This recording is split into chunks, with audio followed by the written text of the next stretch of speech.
Assalamualaikum dan salam sejahtera to my lecturer, which is Miss Hidayatul Aziani binti Adnan.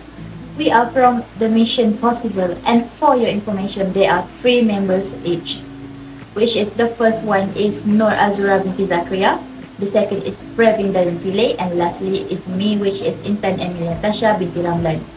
All of us work together on the case background and for the content, so we will fairly share on which part we present. So without wasting time, we are going to talk about the roles of courts as a criminal justice component, and we have come to agree to use Mona Fendi case for our group assignment. Salam sejahtera to our lecturer, Ms. Hidayatul, and to my fellow friends. Myself, Pravin Darun Pillai, and I'm going to talk about the background case that we all chose, which is Mona Fendi case. Mona Fendi are only her glamorous name. Her actual name was Masnah Ismail.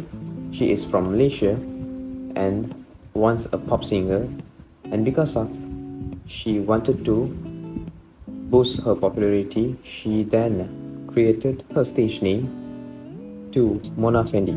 Even after she created that name, her career as a pop singer didn't really take off, but she still managed to come up with one self that sponsored album, and that entitled as Diana. Because of that, she made a few appearances on the television. It is also stated that she was a water ballet dancer during her youth. Then she was executed on 2nd November 2001 and at the age of 45 after being convicted of murder of a politician who is Mazlan Idris in 1993.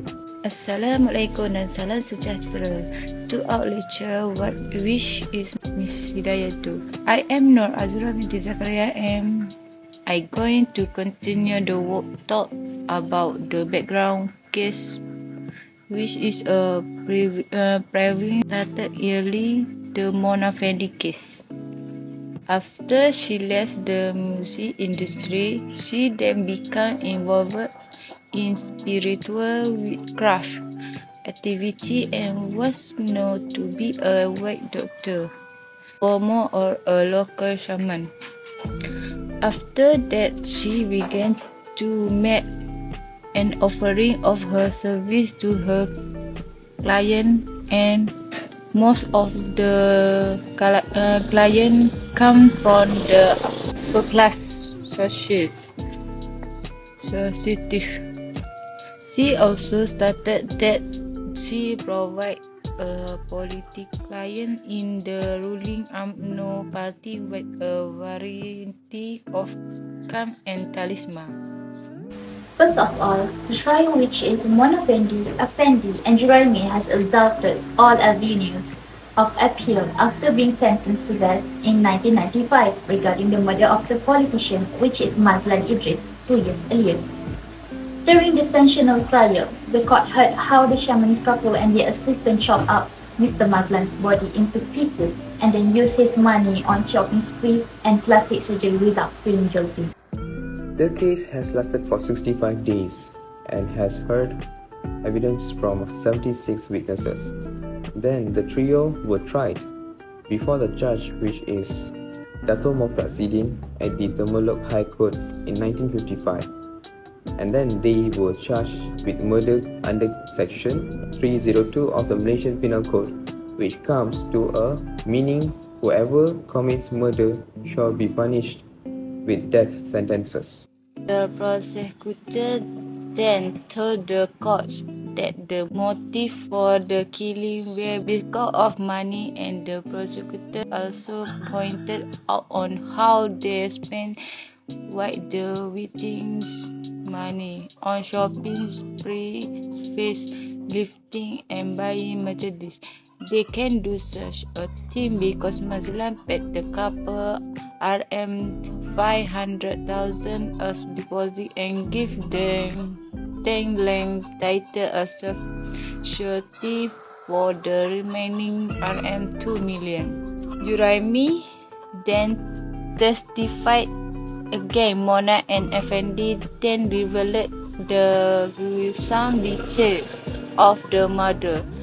This only took about 70 minutes for the 7 members of jury to reach an unanimous verdict of guilty against all 3 defendants. After that, the jury delivered the verdict on the 9th of February 1996, and the judges then asked of them if they had anything to say before he passed the sentence, which then Mona and Effendi replied with the word leave on the correction of the court. So after all of that, the judge passed the death sentence on each of them, and the appeal process had started in June 1998. But then, it had to be postponed until 1999 after the legal arguments on the admissibility of Juraimi's statement to the police, which then eventually led to the discovery of Mazlan body. After that, on the 13th April 1999, all 3 appeals were dismissed and the death sentence were upheld. In April 2001, the Pardons Board turned down their pleas for clemency, leaving the way clear for their execution.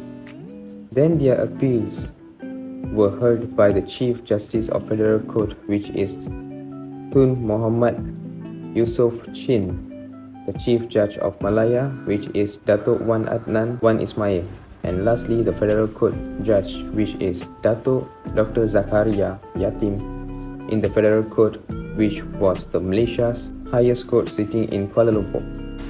Okay, that is all from us.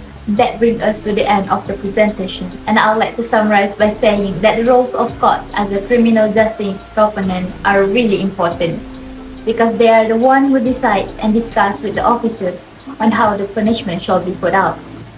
We sincerely appreciate that we have had this opportunity to present to you. Assalamualaikum warahmatullahi wabarakatuh.